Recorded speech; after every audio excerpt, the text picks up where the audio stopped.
Hello, everyone.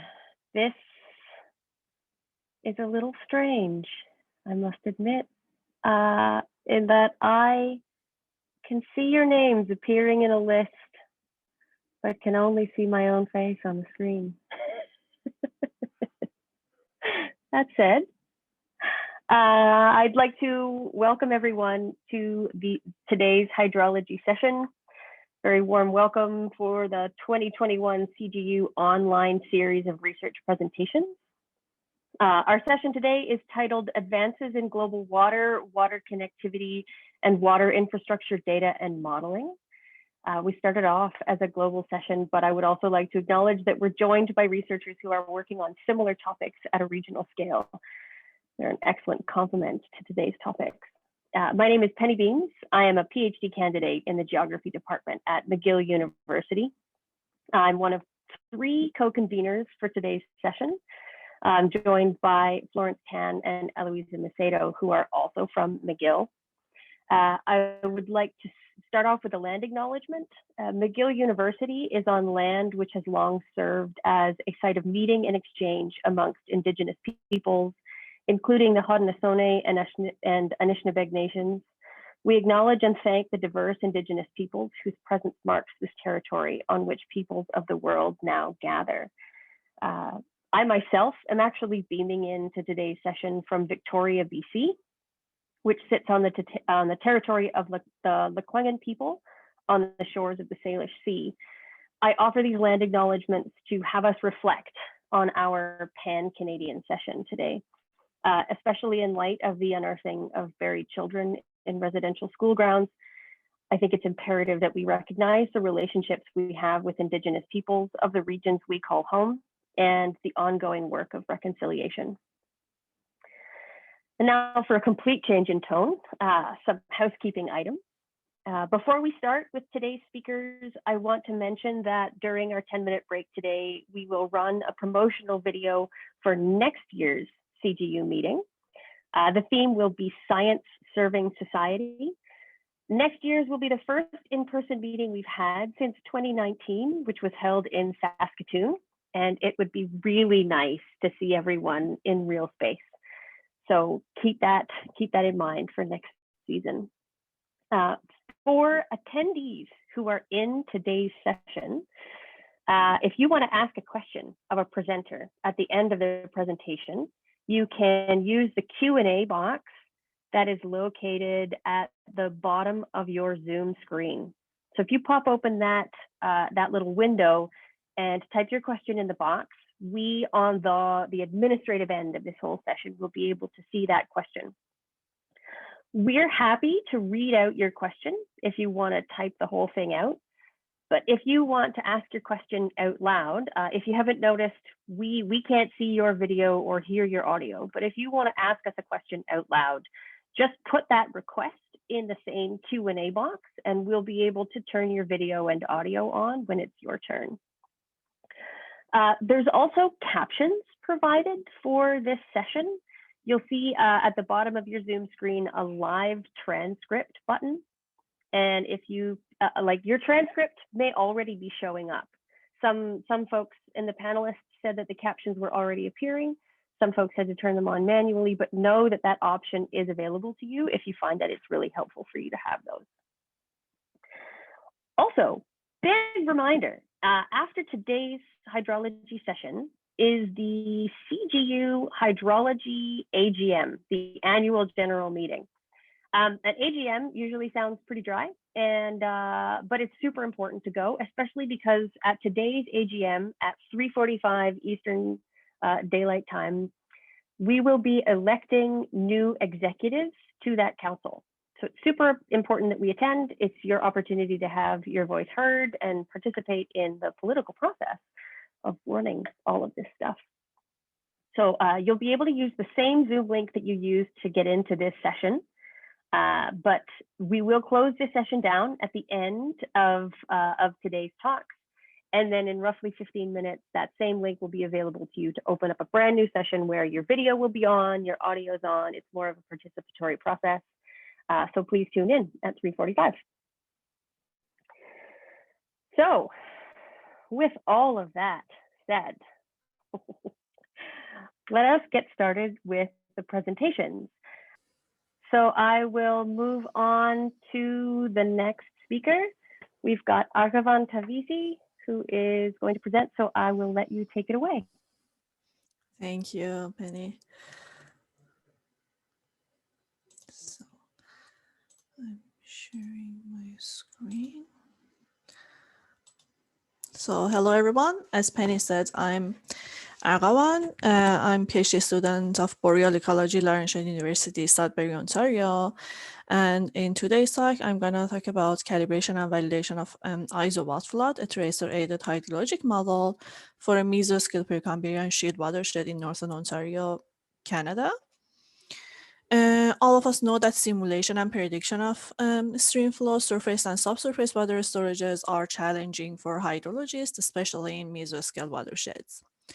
And lakes and wetlands are important hydrologic storages in Precambrian shield watersheds, but identifying how they affect the stream flow independently and collectively is crucial to accurate simulation of hydrological processes by hydrologic models. On the other hand, ISO is a semi-physically based and distributed hydrologic model that uses stable isotopes of O18 and H2 as an additional way to calibrate the model along with stream flow, and it helps the model to simulate hydrological processes and storages more accurate. By knowing this information, the objectives of my 2-day talk is to develop a new application of flood, a tracer-aided hydrologic model for Sturgeon River, Lake Nipissing, and French River, or SNF watershed, that is a mesoscale Precambrian sheet watershed in northeastern Ontario. And you can see the map of this watershed on the right side of the slide. Also, I try to assess model accuracy in simulating streamflow stable isotope tracer and storages in different catchments across SNF. Okay, my study area, you can see it in this graph. It's SNF. The drainage area is more than 12,740 square kilometers. This watershed is located in southern border of Boreal Shield in Precambrian Shield watersheds. And the most important data that I worked with to setting up ISO flood was 8 gauging stations across SNF. One of them were regulated, so we excluded this station or this gauging station from observation data that we had. Also, I had 4 stable isotope monitoring stations, and I used the data of temperature, precipitation, and humidity for 3 weather stations within or around my watershed. For stable water isotopes, as I said, I had 14 monitoring stations. I had the data sets for more than 5 years between 2013 to 2018. And I had the data of stream flow, groundwater, precipitation, snow course, and snow lysimeter between the data were collected between weekly to monthly during this time. For flood, it's semi-physically based distributed hydrologic model, and as I said, it used a tracer of stable water isotopes as an additional way to calibrate the model. So the model simultaneously budgeting water and O18 in hydrologic storages and runoff pathway. On the picture on the right, you can see the illustration of flood hydrology. So we have storages, flow, wetland routing, and canal and lake routings. The setting up flood is the most important part of my today's talk. So for setting up flood, first of all, I use hydrography and DEM maps to generating watershed delineation in Green Canoe. And then I use this delineation map in combined with land cover map, I generated flood map. That in flood map, we have group response units or GRUs. So I generated, as you can see, 3 different flood maps with different GRU size, 2 kilometer, 4 kilometer, and 5 kilometer to 5 kilometer maps. For checking the drainage area, we check the drainage area for each of stream flow gauges and compare it with the actual drainage areas that we had. And if the differences were within 10 percentages of actual drainage area, we accept the simulation of these GRUs and these drainage areas in green canoe. And for the balance of computational time and spatial resolution, at the end, I choose 5 kilometer to 5 kilometer watt flood map for the rest of my work. Then I introduced 3 important lakes of Lake Nipissing, Tamagami, and Obabika to my model. And I use bunch of preprocessors that by using them, we distribute the point information that we had. We had different processors for different purposes, like for temperature, precipitation, humidity, and also for SUI and soil moisture. We use these preprocessors, and SUI and soil moisture actually are used for initialization of the model. For calibration and validation, for calibration of discharge, we use all the stations that we have, which was 7 stations, and we temporarily calibrate our model. It means all the stations, but we use the duration of 2000 to 2018 for calibration, and then for validation, we use the period of 1989 to 1998. But for isotope calibration, because the duration of the data that we had were 5 years, we prefer to have calibrate our model spatially. It means we use the same duration of time, 2013 to 2018, for calibration. But for calibration, we use 11 stations, and for validation, we use the rest of stable isotope stations that we have, which was 2 stations. For calibration toolkit, we had OSReach, which is a model-independent and multi-algorithm optimization tool. I calibrate my model for 42 calibration parameters that are mostly related to lower zone, upper zone storages, and also surface and snowpack simulations.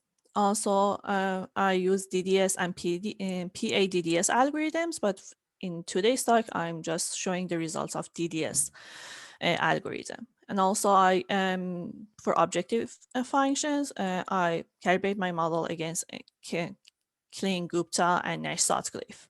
Also, we use R to make the simulations and calibrations a little bit less time consuming. And then we run the model. This is an example of one of the dynamic maps that we had as a result of isowatt flood simulations. And this map shows the lower zone storages. For the rest of parameters, also we have different animated maps. Also for calibration demo, these results are just related to calibration with 1000 iterations, and the results are just calibrated for discharge. The Klein-Gupta were between 0.48 to 0.92, and the average were for all 7 stations were around 0.71. The best results were related to Glenafton stream flow. That was really nice because the size of the catchments for Glenafton was one of the most large, actually one of the largest catchments that we have, with more than 2,500 kilometers square kilometer. Also for validation, as we expected, the efficient accuracy decreased a little bit, but still that was good. The Kirin-Gupta was between 0.4 to 0.88, and again, the best result was the simulations was related to Glen Afton. For the summary, we have the application of ISO watt flood that has been developed for the SNF watershed, a Precambrian shield mesoscale watershed. The results show a good simulation of stream flow across subcatchments, even with partially calibration try. And for the next steps, I will include extended calibration validation for full discharge and isotope stations. And also the future model use will focus on finding relationship between the weight given to isotope simulation performance in calibration and water storages in the basin. And at the end, I would like to thank all the organization and people, especially my supervisors, that helped me through this research. And thank you for your attention.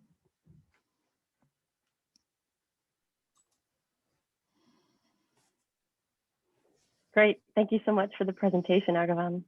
Thank you. Do we have any questions from the audience?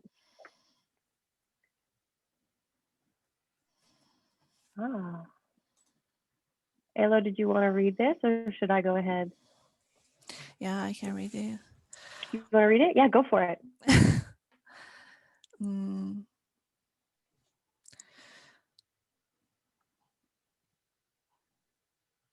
Okay, it's mentioned that if it's fine to just ignore the small lakes that we have in our watersheds, and not actually introduce them to our model or not. Actually, the number of lakes that we have within our watersheds is huge. It's Precambrian shield. So mostly, and when you introduce a new lake, you need to introduce some related information related to that small lakes too. That for this huge number of lakes, we haven't have access to them. And regarding to the size of the watersheds that we have, we think that these three main big lakes were enough. And the results showed, I think, that wasn't a problem to just ignoring these smaller lakes there. Okay, any further questions? Okay, if not, then thank you again, Arghavan, for that super interesting presentation.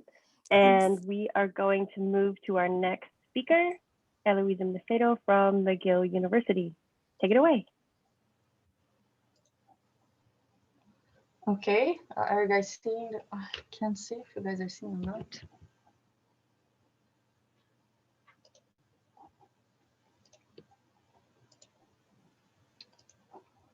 Okay, now it's.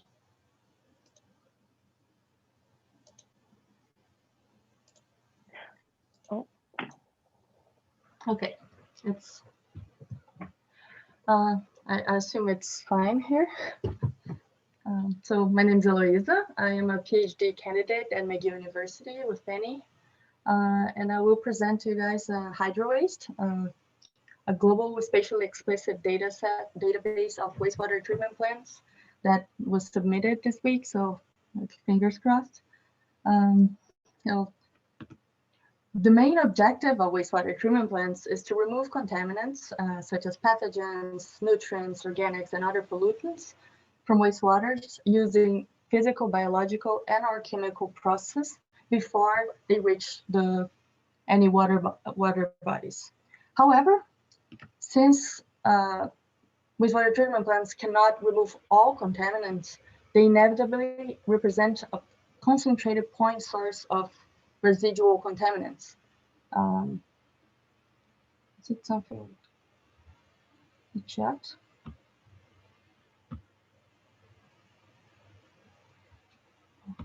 Sorry. So they end up serving as a concentrated point of pollution into the surface waters. That could be due to inefficiency for treating specific contaminants, or even too much demand, which end up overflowing the wastewaters.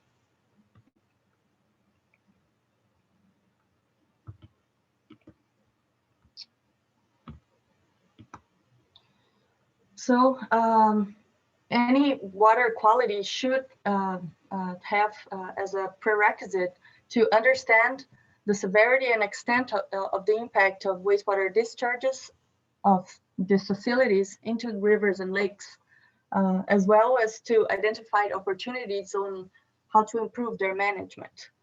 And for that, we need detailed information about these facilities, including not only their location, but also the location where they're discharging the effluents in any water body. And also, we need to know some specific characteristics, such as what is the number of people that are being served, the amount of wastewater discharge, and also the level of treatment of the processed wastewaters. And although there are several regional and national data sets that provide this kind of information, they're still lacking at a global scale, especially because we don't have information on developing countries. So that's why we created HydroWaste, where we compiled national and regional data sets, cleaning and correcting errors, we georeference it to a river network to connect the wastewater treatment plant to the water bodies affected. And also for records that were not complete, we estimated the missing attributes such as population served, wastewater discharge, and level of treatment based on using geospatial methods and also auxiliary data sets. So those are the regional data sets that we use. There's a lot of information here, but what's the first thing we can see is that how variable the availability of the three attributes is between the countries. For example, USA, Brazil we have all three attributes, but others like South Africa or Peru is lacking one or more. So that's why for incomplete data records, we estimated the missing attributes based on auxiliary information related to wastewater, such as reported country level statistics on water use, sanitation, and economy, as well as population distributions. We can also see that the majority of the records are already complete, so we didn't have to estimate for all of them. For population served, if it was missing population served, we had different approaches. The first is that we had the assumption that population served is directly related to wastewater discharge, which a relation that we proved in the study. Second is the population served should reside within a close proximity to the wastewater treatment plant. And third, the treatment capacity of the wastewater treatment plant cannot overload the receiving river's capacity for dilution. So later, when we estimated the population, we also multiplied by a reduction factor to ensure that the total population served by per country would not surpass national statistics. So for wastewater discharge, we use the same relation with population served, and the level of treatment we mostly use the gross national income per capita defined by the World Bank, generally assuming that high-income countries would have a higher probability of advanced wastewater treatment than lower-income countries. So these methods were evaluated, comparing records with originally reported attributes with good results. So this is HydroWaste.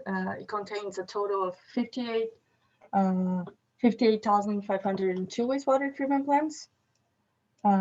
It amounts to almost 2.3 billion people served and around 500 million cubic meters per day of wastewater discharge.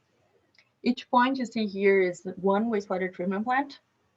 The color, for example, even like Europe seems like there are no points, but it's just because it's very dense, there's a lot of them. And the color represents the completeness of the original data set. So if it's darker green, it's the most complete ones, darker red, would be the least complete. Also here in the background, we see a shading of blue, which the darker blue would, it's a comparison and evaluation of our database comparing with global statistics. In terms of population served, so countries where the darker blue would be the least complete ones compared with global statistics. One exception for that is Europe, since the reported values of population served were in terms of population equivalent. So it does not only include the population that resides there, but also a transient ambient population, which could be daily workers or tourists. So it ended up over it surpassed the national statistics, the global statistics. Another important part of this of hydro waste is that we georeference the wastewater treatment plant's outfall locations to rivers. So we found a point of intersection between the wastewater treatment plant and river discharge. In reality, this location, it can be very distinct from the location and also very hard to find the real one because it depends on many local conditions such as political and social conventions or local environmental conditions. So we end up developing a rule-based procedure to have a best guess. One of the first, the outfall location should be within a predefined radius from the wastewater treatment plant point location. And that we find out that was 10 based on a manual verification. And also the priority should be given to larger rivers under the assumption that the effluents are generally directed towards large rivers to increase dilution. So by design, this procedure assigns the outfall location to be downstream of the wastewater treatment plant location, but still within a predefined radius. At this downstream location will reduce the cases where the effluents might be erroneously assigned to very small streams, which could cause excessive estimates of wastewater concentrations in water quality assessments. So it's important to note that this will not be a true location and should not be interpreted as that or a precise location. It's just a best guess where we want to deliver conservative results in terms of environmental risk studies. So having the outfall location, we were able to calculate the dilution factor, which is the ratio of effluent to the receiving water, so the natural discharge in the river, which there's a minimum recommended by European agencies of 10. Over that could have negative impacts for human health or environmental health. And we found that 2,533, around 5% of our wastewater treatment plants are lower than that. So reaching it being lower than the recommended threshold for environmental regulations. We also wanted to demonstrate the global utility of this database. So here we present the first application in which we use the outfall locations and also the attributes to route the discharge effluents along the global river network and calculate the ratio of wastewater in any river downstream of wastewater treatment plant.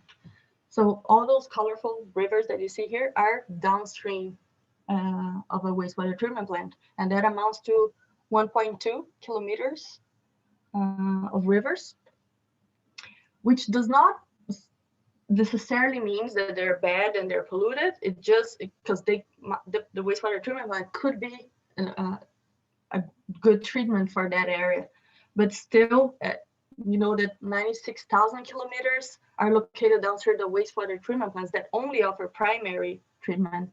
So for some regions that might be a problem. And also 72,000 kilometers, they surpass the wastewater ratio of 10%, which corresponds to a dilution factor of 11. So we kind of, it reaches the recommended limit used in environmental regulations.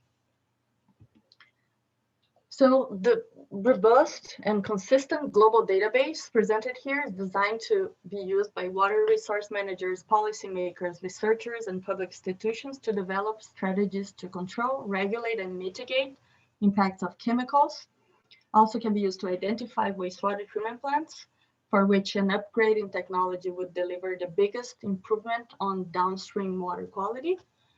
It can also be used to identify where local regulations should be established to limit the release of pollutants.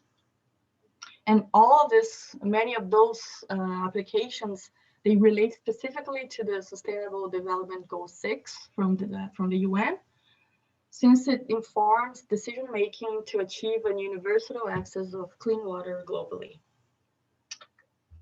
Thank you.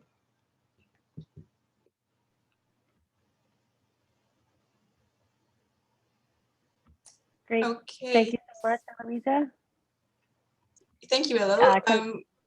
We have a question from Jim Buttle, which is, does your analysis include wastewater treatment plants that discharge to lakes, example, discharge to Lake Ontario in the Greater Toronto Area? Yes, it does include the ones that are in lakes. They are just not included in that map where we calculated the downstream rivers, because we assume that if it's just discharging a large lake, it wouldn't affect as much the rivers. So yeah, it's in there as well. Heloisa, can I just ask you to stop sharing your screen? Yeah, sorry. No, no problem. There we go. Now we can see you. Are there any further questions from the audience?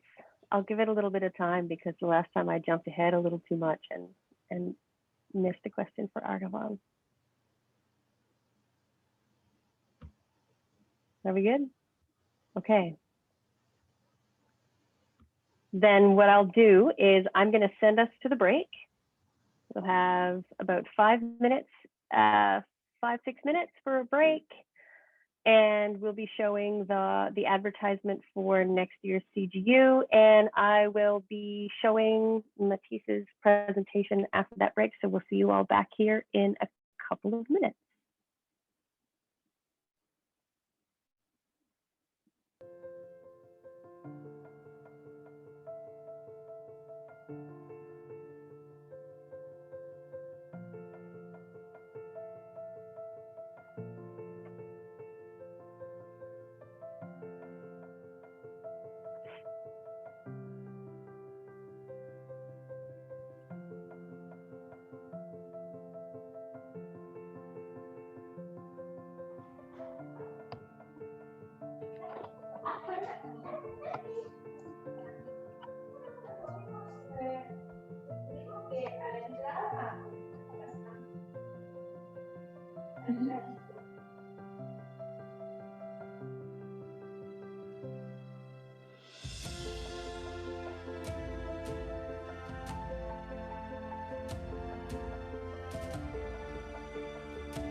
Okay, great. Just welcoming everybody back. Hope everybody got a chance to stretch, grab a coffee, and now knows about next year's CGU, which is excellent. So our next speaker after this break that we've had is Mathis Messager from McGill University. Due to some sketchy internet issues, Mathis has shared a video of his presentation. He is here, so internet service providing, he'll be able to answer your questions live in real time. But what we will do is I'll share his video from here, and then we'll stop the video sharing at the end and open it up to questions. So if you'll all bear with me while I set this up.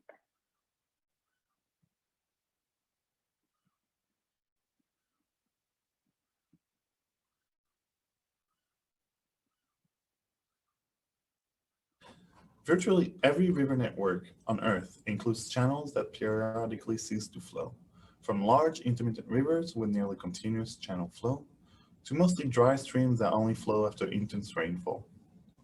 There have been great advances in the non-perennial river science in the past decade or so, but we're still lacking a rigorous and empirical estimation of the global distribution, which is crucial to understand their role and fate globally. So today I will be presenting on a seemingly simple question, which is how many non-perennial rivers are there and where?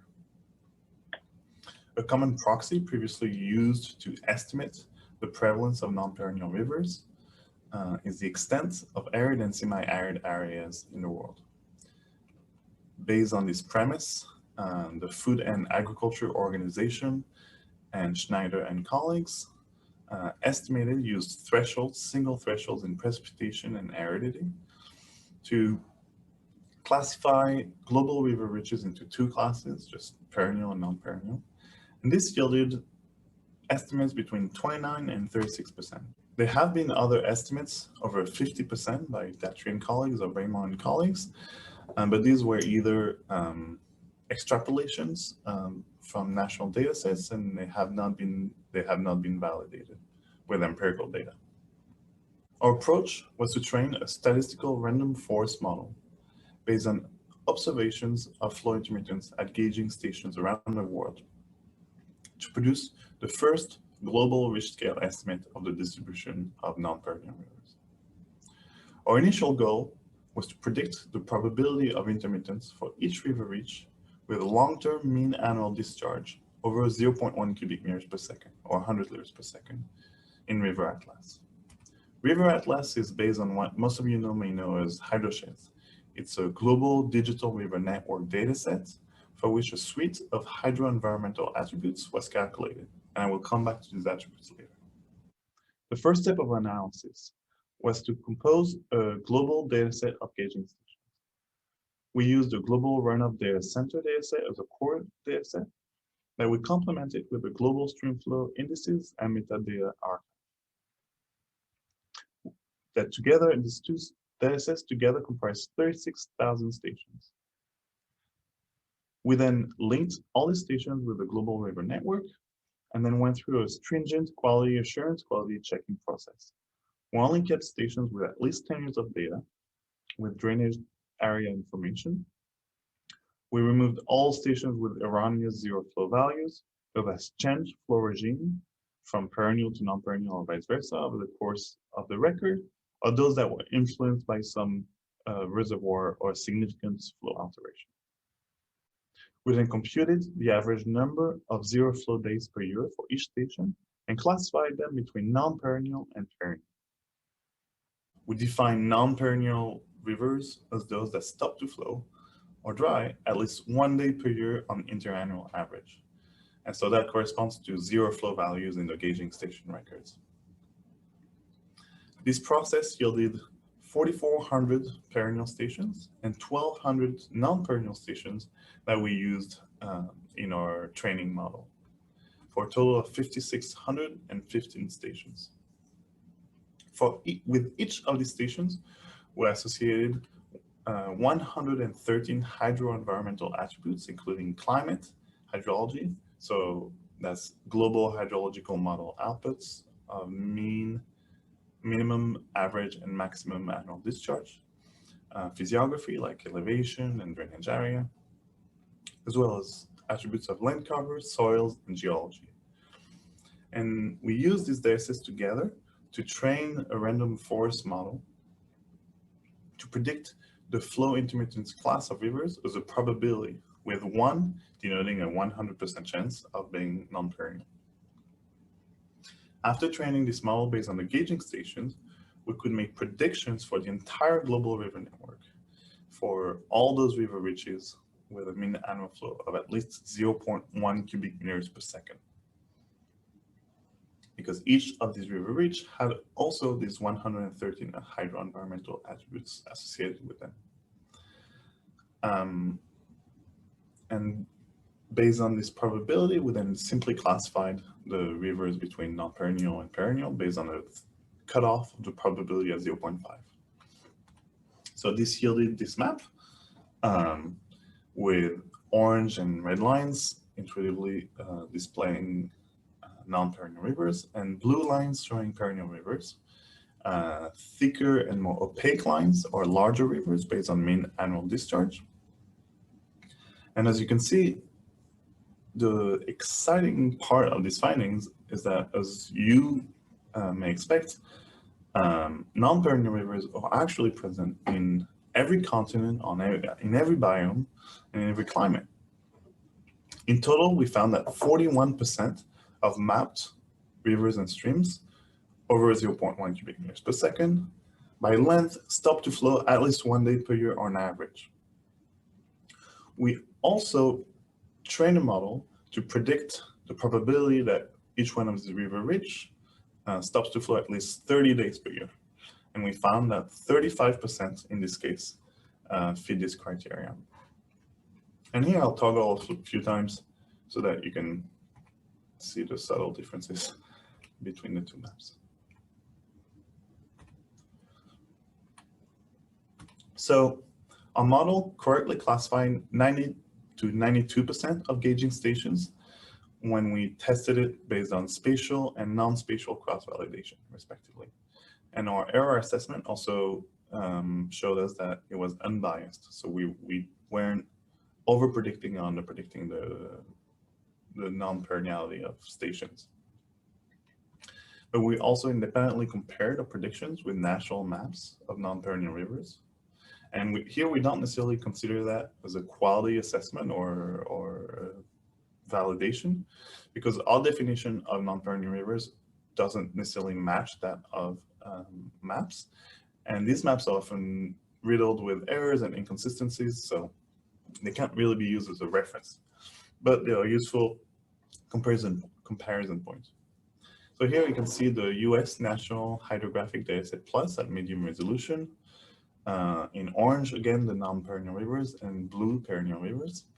And this dataset, 20% of the river network is considered an intermittent river or ephemeral stream for those rivers over or discharge criterion.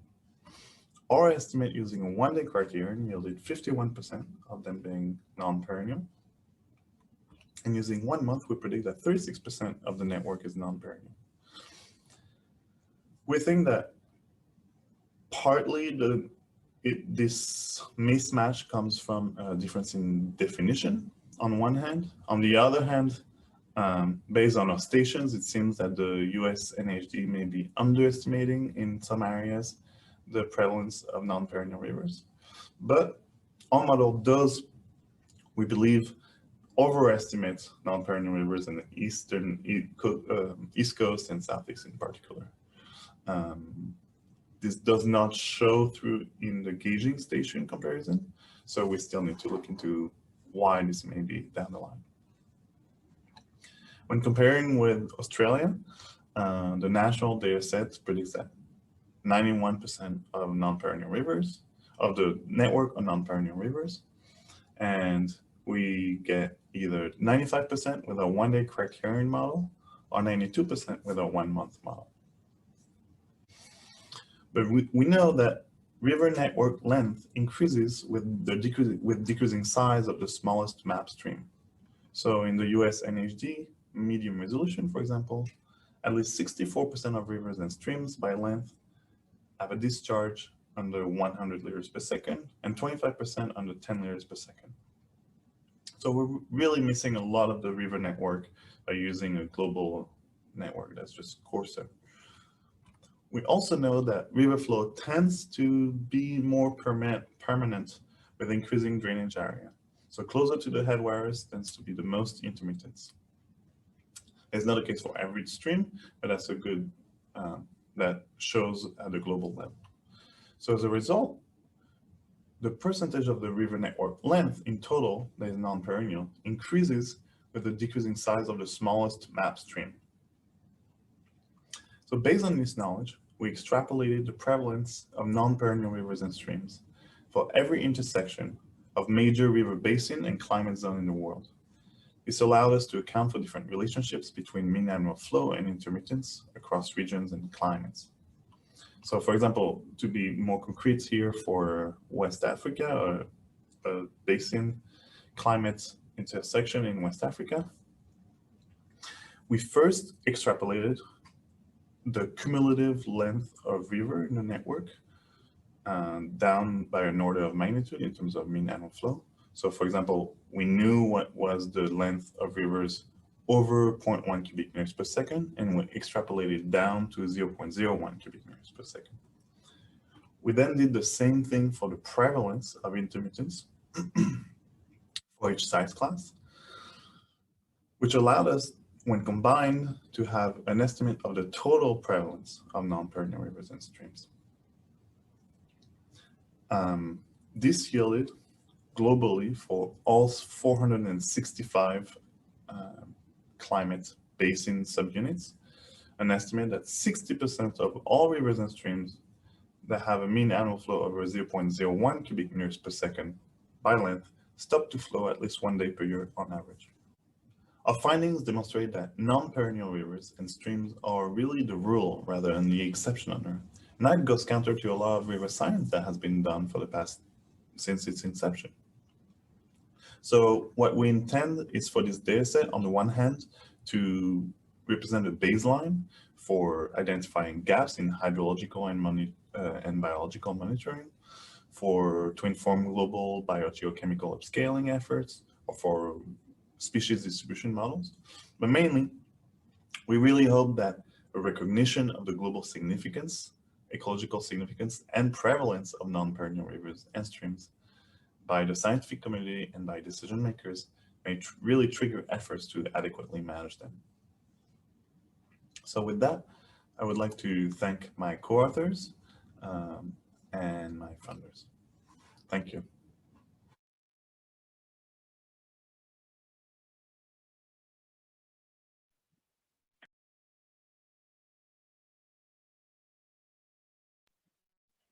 Awesome. That worked out pretty well. So Mathis, if you want to pop in. Excellent. Yes, let's try this. So we have one question here from Jim Buttle again. Elo, did you want to read it out? Sure, I can read it. Is there a possible bias introduced by the tendency of some water management agencies, example WCSC, to put their stream gauges on perennial streams? Can you hear me okay? Yep. Yes, okay. Yes, that was a big challenge that we had to deal with. So what we did is that we tried to introduce to rebalance the data sets by introducing more non-perennial rivers as possible, as many perennial rivers as possible.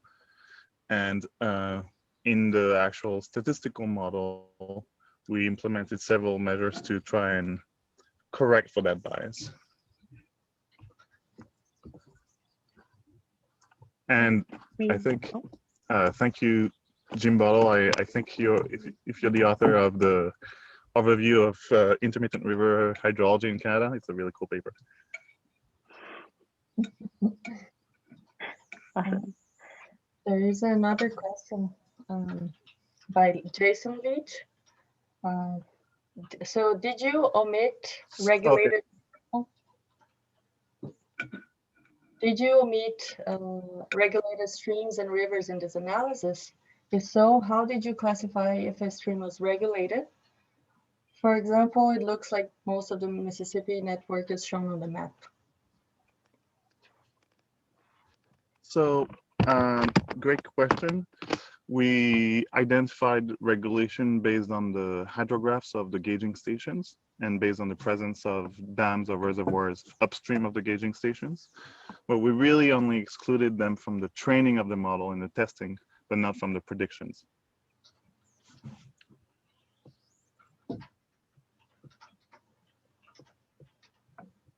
Okay, great. That brings us to the end of the questions. Mathis, this worked out. Awesome. Great. I think I have like a 20-second lag, but thank you, everybody. Sorry about that. Great. The wonders of modern technology. Okay. With that said, we are going to move on to the next presenter. I've got Dwayne Keir from the awkwardly named Ryerson University. So Dwayne, if you would like to take it away.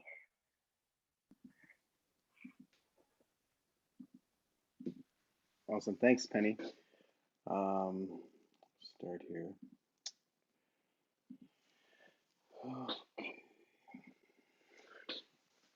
Hi, everybody. I'm going to be talking about historical flashiness index dynamics in urbanizing streams in southwestern Ontario. I'm just going to go over my study rationale, research questions, methodology, results and discussion, and key findings and wider significance. So the rationale for the study, impervious areas in urban landscapes are a substantial driver of flashiness, stream flow responses to precipitation events. Previous studies suggested that when watershed contributing areas pass a threshold of about 10% total impervious area of a watershed, observable negative impacts on stream flow response, water quality, and ecosystem health are prevalent. Previous studies of this relationship looked at individual watersheds typically. This work that I'm doing examines spatial temporal variability in stream flow responses, specifically flashiness for watersheds that approach or cross 10% total impervious area between 1990 and 2017.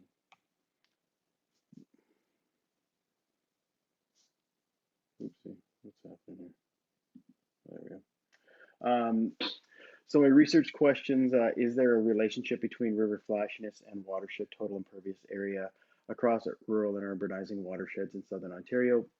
If so, how does the strength and direction of this relationship compare to other watershed characteristics such as area and soil type?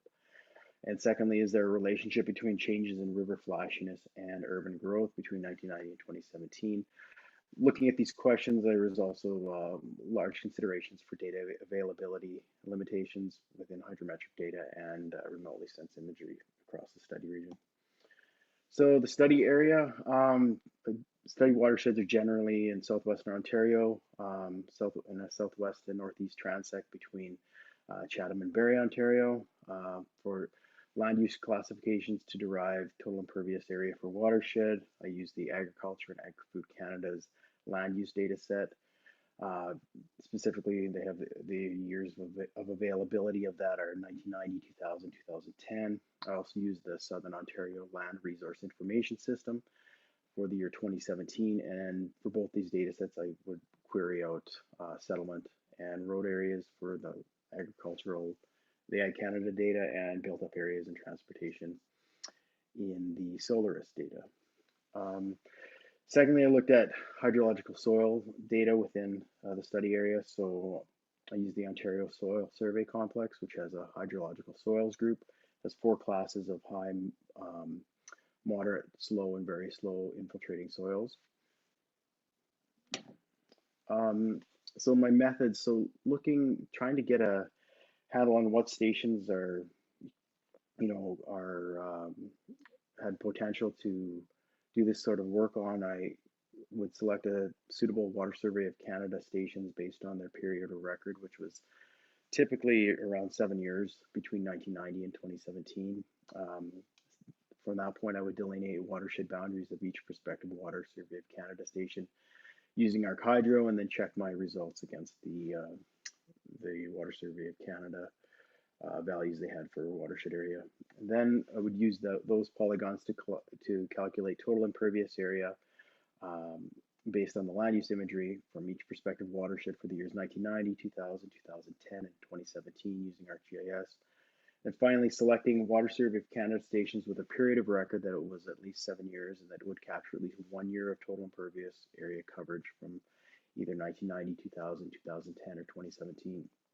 And with total impervious area in these polygons ranging from 0 to 20% within the time frame. So hydrometrically, I would use the Richard Baker Flashiness Index to assess flashiness in each of the stream flow regimes.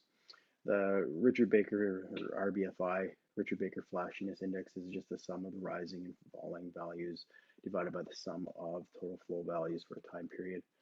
And I use that focused on mean, annual, winter, and summer RBFI values.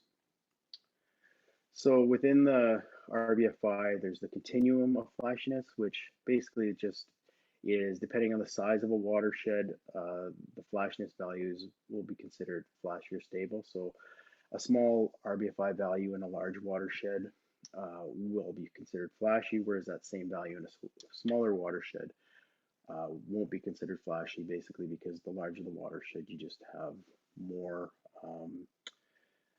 area and rivers and connections to spread over precipitation events. So looking at the drivers spatially, I looked at mean, annual, winter, and summer RBFI values, and I kind of explored them or looked at them with respect to watershed area, percentage coverage of low permeable soils, and then total impervious area within the watershed.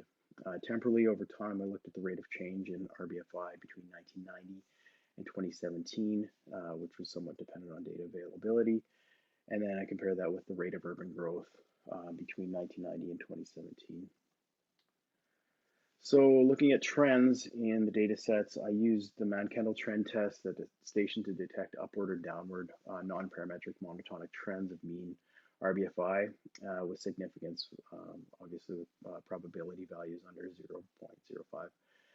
And additionally, within the Mann-Kendall trend test, I looked at the send slope values, which would indicate the magnitude of any trends that existed. And they were quantified for each station and time period. So the results, I looked at over 100 potential Water Survey of Canada stations. 37 of them had criteria for a minimum of 7 years of data between 1990 and 2017, while approaching or crossing 10% total impervious area and not exceeding 20% of total impervious area within the watershed. So looking at the hydrological soils group, I queried out the slow and very slow infiltrating soils and then quantified their areas within each watershed. So over time, the total impervious area, you can see this figure just kind of illustrates the growth or the change in impervious area, or sorry, in total impervious area over the time period as it crosses that 10% threshold. So then I looked at using the continuum of flashiness. I color-coded every station annually in the summer and the winter for max, min, and mean values to look at whether or not it was stable or flashy. 21 stations had annual flashiness index maximum values considered flashy. 15 stations had mean annual RBFI values considered flashy, and 24 stations had either annual, summer, or winter RBFI values considered flashy. Out of the 37 stations that were there. Next, looking at the relationships between flashiness index and permeability, watershed area, and urbanized land. There was a strong positive association between slow and very slow infiltrating soil coverage, and RBFI values on an annual and seasonal basis. Also expected was the relationship between RBFI decreasing slightly with increased watershed areas, which is kind of what the continuum of flashiness talks about. Unexpectedly, there was a negative association between RBFI values and total impervious area in 2000. And I use the year 2000 because it tightly aligns with the date where they quantified the hydrological soils group within Southern Ontario. So over time, the Man-Kendall trend test, the results were out of 37 study watersheds. 10 showed statistically significant trends with lower than 0.05 p-values. 8 of those had positive sun slopes that indicated they were positive. 7 showed significant trends in the summer and in the winter. So looking at that negative association between changes in flashiness and changes in urban area, I mean, nothing was really strong in kind of the values we looked at there. It really suggests that at low levels of urbanization, increasing flashiness is driven by factors besides expanding impervious surface coverage resulting from urban growth. So key findings, is there a relationship between river flashiness and watershed total impervious area across rural and urbanizing watersheds in Southern Ontario? If so, how does the strength and direction of this relationship compare to other watershed characteristics such as area and soil type? Based on the Water Survey of Canada data used to generate the Richard Baker Flashiness Index, there's little evidence to support a direct relationship between increasing flashiness and low levels of urban growth in rural and urbanizing watersheds. What did appear was a static relationship between hydrological soil type and flashiness within watersheds, which may be masking some of the impacts of urbanization. Secondly, is there a relationship between changes in river flashiness and urban growth between 1990 and 2017?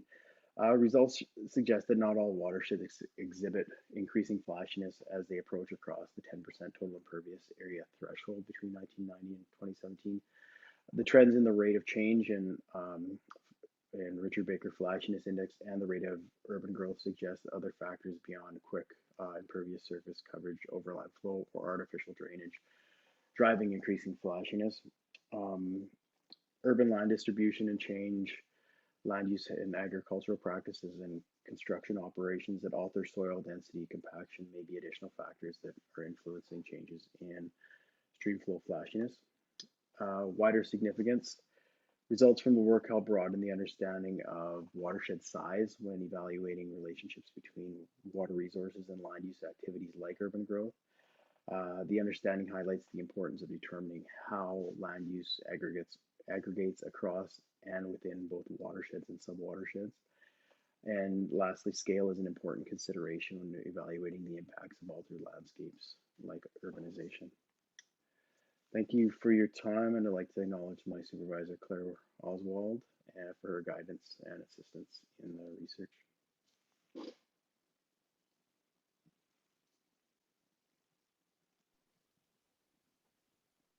Great, thank you so much for that, Dwayne. It's kind of cool to see a presentation about like where I grew up. You said Barrie and Chatham, and I was like, oh, I've gone between those places a lot. That's cool. So the floor is open for questions. Are there any questions for Dwayne from the audience? I don't see any now. Oh, it just popped up. Jason Leach, you're a very quick typer. So Ayla, did you want to read that out? Sure, I can read it. Thank you for the great talk. It looks like many of your study watersheds are also agricultural dominated. Could you comment on differences in drainage from agricultural lands and how they might influence your results? I'm thinking pipe versus non-pipe drainage, for example. Or is this captured in your soil permeability classes? Sorry, I missed there's a chunk of that. I got the top part about talking about agricultural soil or agricultural dominated I guess one of the things I can talk about that. I missed the second part kind of, but you can also see the question if you want the Q&A there. It's I see. There it is. Oh, okay. Pipe versus non-pipe drainage. So one of the big things in the work that I did that they talked about, especially the paper on the Richard Baker Flashiness Index with agricultural soils, is mainly crop type, or what do they call it, BMPs, beneficial management practices. So if you're going to have continuous cover versus, low tillage, high tillage, like if you're turning the crop over more. So it's fairly interesting. So like, producers can have a profound impact on a lot of that as well. And then that also kind of relates into obviously the soils group, because what you're going to be able to grow is going to be limited by the soils as well.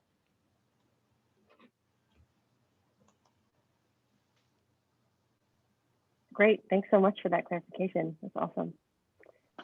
I think we've come to the end of the questions for Dwayne's presentation. So thank you so much again for that. And we will move on to the next presenter. We've got Florence Tan from McGill University. Florence, did you want to pop in? Yes. Okay.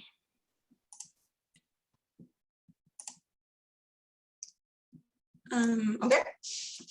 So hi, everyone. Thank you for joining this session. My name is Florence, and I'm here to present my master's research on hill slope sediment connectivity approaches for large-scale application.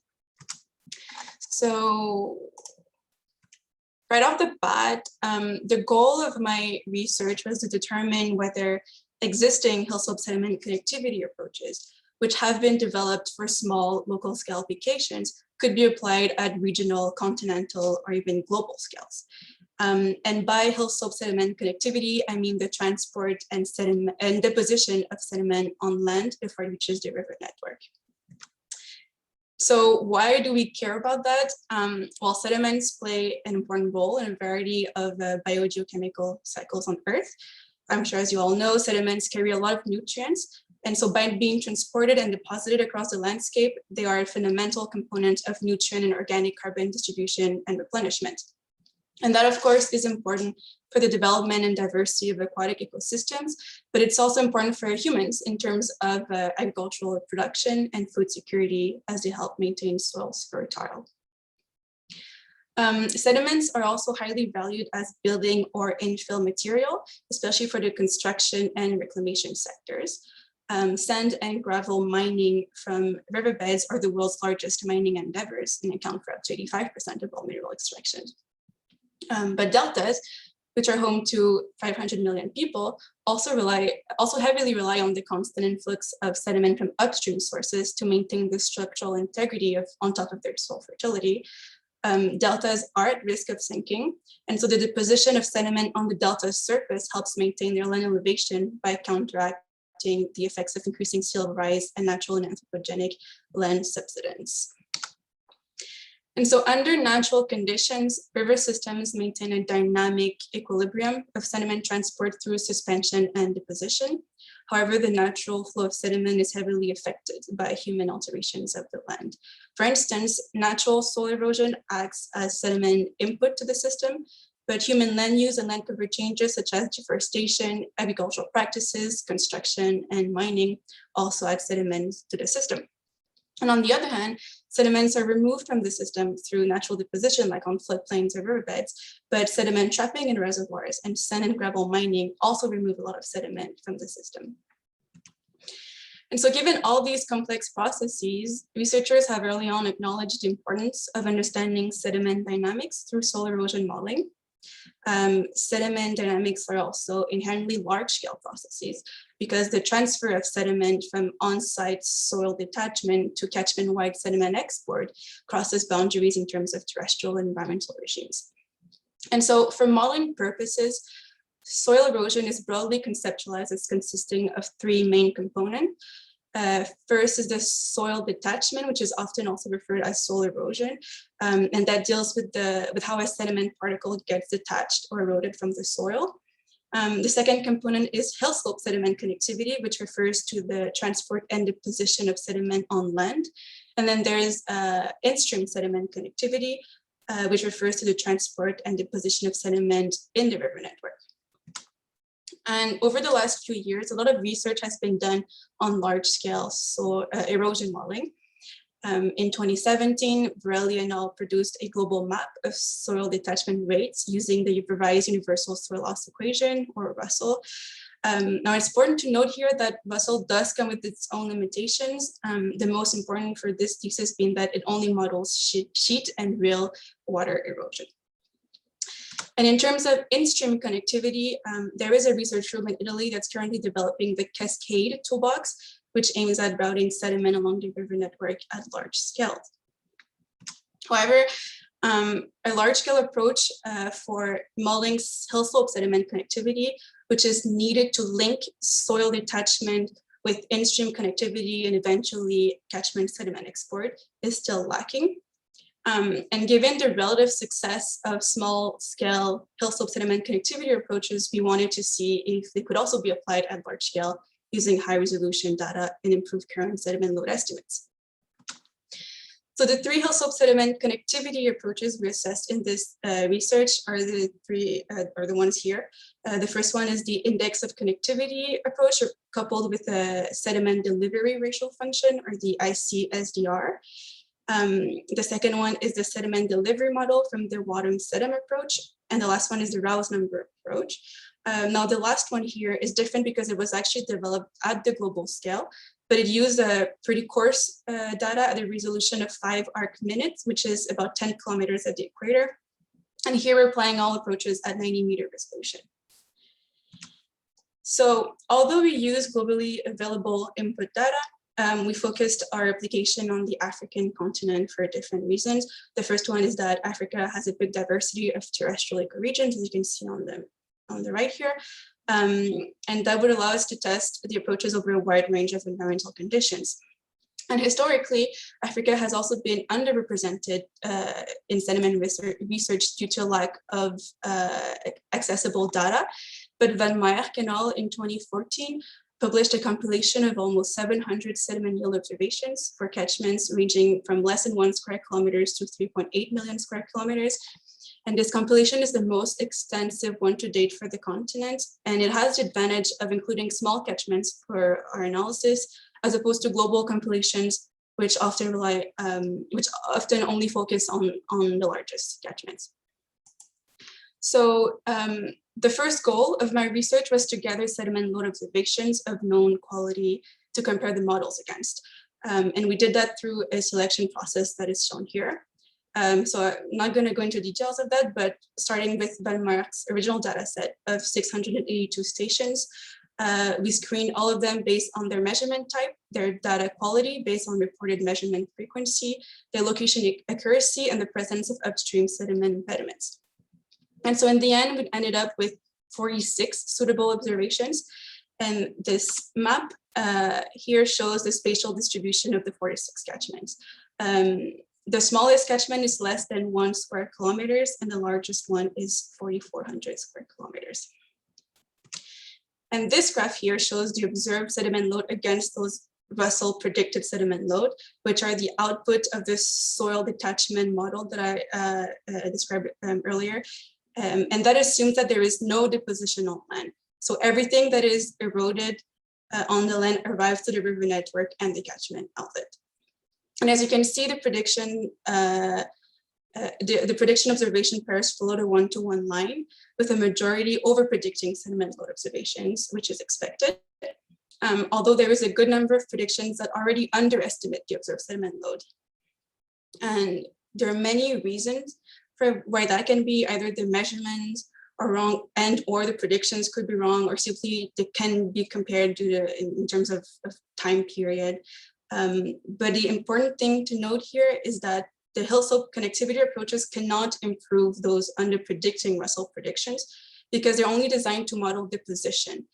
So they can only remove more sediments from the system and not add any. So the next step of my research was to apply these three modeling approaches at a basic level without doing any calibration and instead using literature-based parameter configurations. And so, like I said, all the models were applied using globally available data at 90-meter resolution. Here, the model output are plotted against the sediment observations. And as you can see, all the models now underestimate observations, meaning that they deposit too much sediment on the land.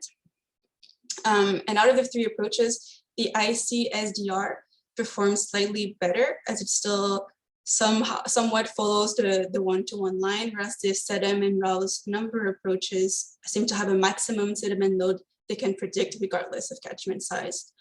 And that is likely due to the differences in routing design each model employs, which make the sediment and Rao's number approaches more sensitive to input data quality and anomalies. Another reason why the ICSDR may have outperformed the other two approaches is that it's the only approach that includes a spatially explicit land use and land cover variable. And it's known that land use and land cover play an important role in hill slope connectivity. For example, a densely vegetated area will trap more sediment than a clean, barren surface. So overall, the main takeaway from this analysis was that optimal parameter configurations found in previous studies for small catchments do not work at large scales, which was expected. So the hill slope connectivity approaches cannot be applied at large scales without their own proper calibration. And so given the better performance of the ICSDR over the two other approaches, we then chose this model to perform an in-depth assessment, which consisted of a manual stepwise calibration to produce a single regional best fit parameter configuration. So that means one single static configuration applied on all 46 catchments. And the graph on the right shows the new model output against the sediment observations. And as you can see, between the Russell-only predictions and the calibrated ICSDR predictions, applying the hill slope connectivity approach slightly improved sediment load predictions, but not to a significant level. So we tried to see whether a catchment-specific best fit comparison would improve predictions even more while still using globally available data. And so instead of having three static configuration parameters for this approach, like we're doing now, we kept two parameters static and one was calibrated for each catchment within a reasonable range determined during our model refinement. And here you can see how using two static parameters and one catchment specific parameter improves the ICSDR approach significantly. So this indicates that applying the ICSDR approach using global data at 90-meter resolution has some potential, although the ICSDR needs more refinement in a single static regional parameter configuration. So we're now looking into the regionalization of the dynamic parameter to see whether this free parameter can be correlated with some environmental variables that were not accounted for in the original model. So to conclude, the hill slope sediment connectivity approaches do not perform well at large scales using optimal parameter configurations determined at smaller scales. But when calibrated, the ICSDR approach shows strong potential for global applications, although further work is needed on catchment-specific calibration through regionalization. But to do all that, we need more sediment load observations of reliable quality. So not just from gauging stations, but from reservoirs as well. For instance, sediment yield derived from bathymetric surveys, which were available in the original Van Maer data set, but which excluded my thesis, would now add a significant number of observations that could benefit this research just for their increased reliability and just their sheer number. So the biggest challenge and limitation in global sediment research remains the lack of observations of known and reliable quality. And so we're currently working on developing a larger data set of those observations. Thank you.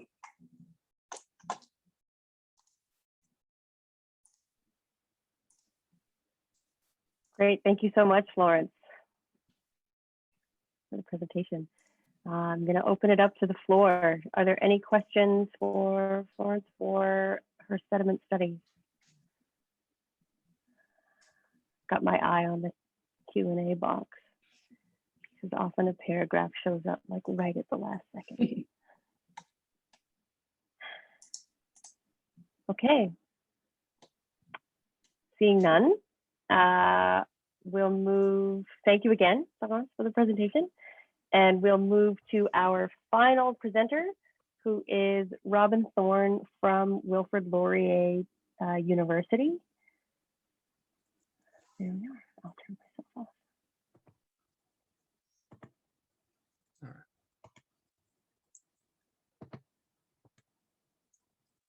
Perfect.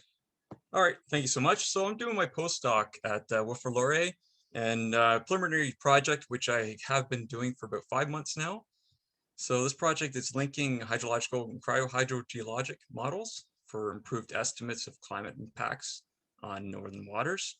So this is part of the Northern Water Futures project. So changes in the Arctic have an impact on the interactions between surface water, shallow subsurface water, lakes, and stream flow.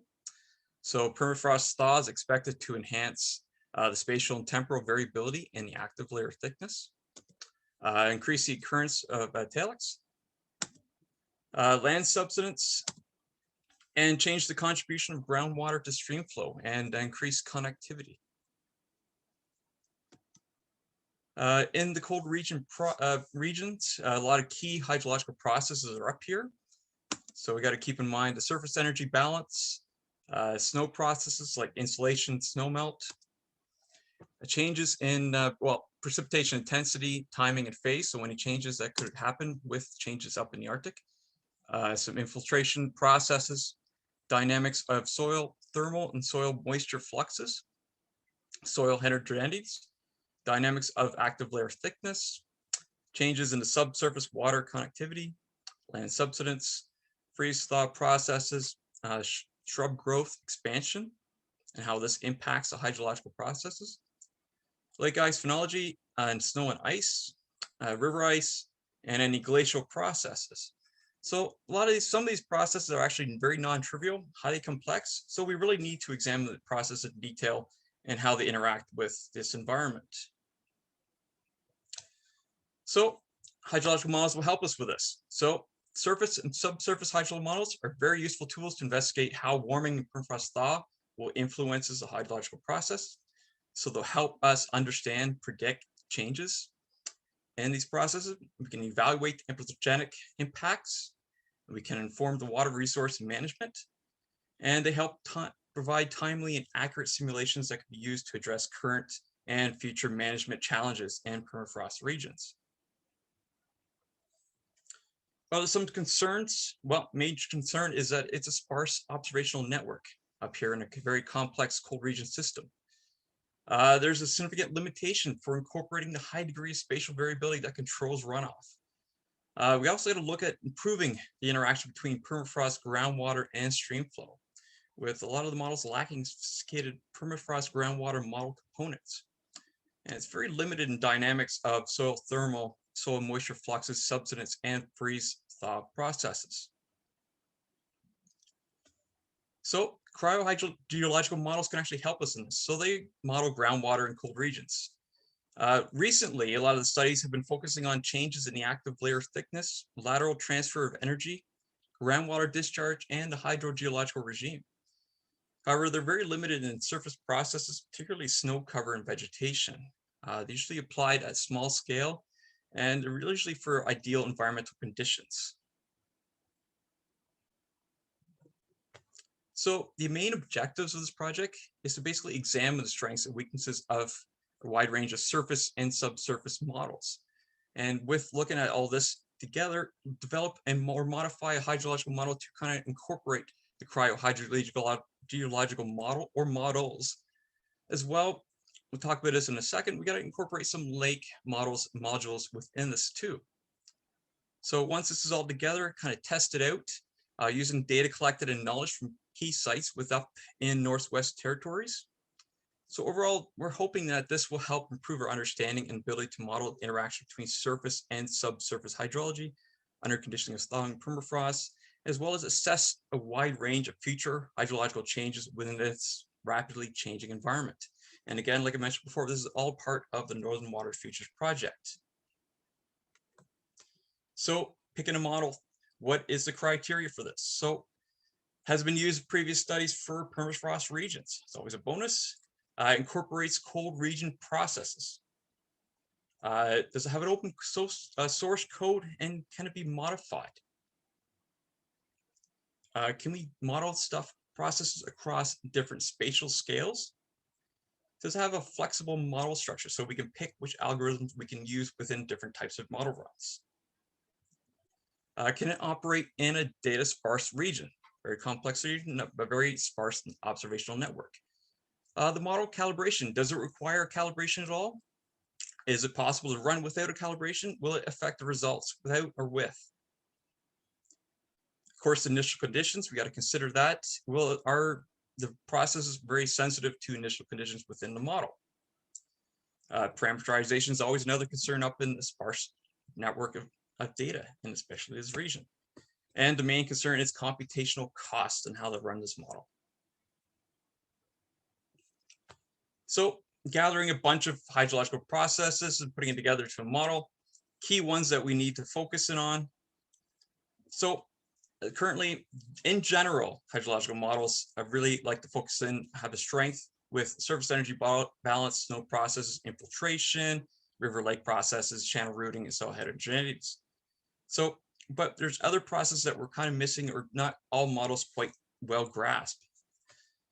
So that's where cryo-hydrogeological models come into play. They, of course, have some of the strengths as well as hydrological models, but they also consider the dynamics of active layer thickness, subsidence, groundwater, dynamics of soil, thermal and soil moisture fluxes, and the freeze-thaw processes. So one ideal thing is to maybe, instead of just adding subroutines modules to a hydrological model, just add an ideal cryo-hydrological model that actually works and has been proven to be successful into these regions. So therefore, you have strengths of both a hydrological model and a cryo-hydrogeological model together. Some of the models, there's just a wide range. So picking out some of the ones that we can look at, we got the CRIM, so Cold Regions Hydrological Model. We have Mesh Class. We have the Canadian Hydrological Model. And some of the cryo-hydrogeological models we can look at. We don't need to select one or two. We can have a wide range, see how we can do this. So we have Geotop, we have CryoGrid, for example. We got Advanced Terrestrial Simulator. All different models that we need to examine and look at and see which best fits for our project here. So discretization is another approach that we have to consider when picking the models. So we need an ideal approach for permafrost regions. So this really depends on key hydrologic processes, basin characteristics that we're looking at, the objectives of our project, desired spatial resolution that we want to look at. The main thing is computational resources. This could be a key factor here. And then, of course, expertise of the user. They're used to it and can actually do it, qualify for it. So ideal model can allow for different spatial scales and over large extents. So some of the approaches, there's a fully distribution approach we can look at. It's ideal for coupling with remote sense data. There's a large grid scale resolution, has limitations representing landscape variability and processes at smaller scales. But it's a high computational burden and large memory demands for such small grid scales. We can go to semi-distributed approach. So the watershed is divided up into several subbasins, contains several irregularly shaped, hydrologically uniform entities, but it's limited to low variable elevation areas and macro scale basins, large segmentation, and heterogeneous basins. And another choice we could pick is a triangulated regular networks, TINs. So irregularly sized, non-overlapping connected triangles, each triangle representing a subbasin. Ideal for regions of high heterogeneity due to flexibility in it. Can allow for both high resolution ability for modeling over large extents. However, there's an increased demand for computational requirements due to their complexity. So it's a lot of things we do have to take into account too and pick out, select for the model. And like I mentioned before, well, the Arctic landscape, seen a few talks before, really rich with lakes. Of course, the current depends on geology, geomorphic and anthropogenic settings. and they're very sensitive to climate change up in these regions. So we really need to consider lake ice phenology, lake ice evaporation, lake levels, and stream river connectivity. So with this, the hydrological models need to consider basins that have network of coupled lakes, need to connect the lakes flow routing, and need to deal with the whole concept of fill and spill. So with cryohydrological models attached to hydrological model, we always like to add a simple lake module or a process lake model to actually address with the lake processes within these regions, so help with simulations and our impact within the region. So some of the examples would be like the Canadian small lake model or the M-Lake Flake model combination here. So summary of this project, I hope for next year present some of the results and probably be a finished project. We'll examine the strengths and weaknesses of available hydrological models in relating to surface and subsurface hydrology. So instead of adding subroutines modules to a surface hydrological model, it'd be ideal to actually attach a suitable complex hydrogeological model or models. Need to consider appropriate skirdization approach and the addition of a simple lake module or process-based lake model. So with all that in mind, implement any recommendations, ongoing improvements to the new model design, and hopefully in the end, this model will be able to focus on permafrost thaw at critical spatial scales, while also helping with the analysis of key hydrological processes for this region. And that's it.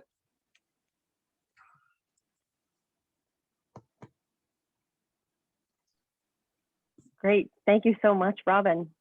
That's excellent.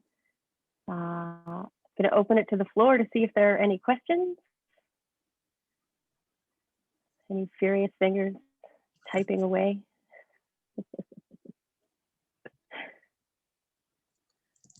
Okay, I don't see any paragraph magically appearing in the Q&A box.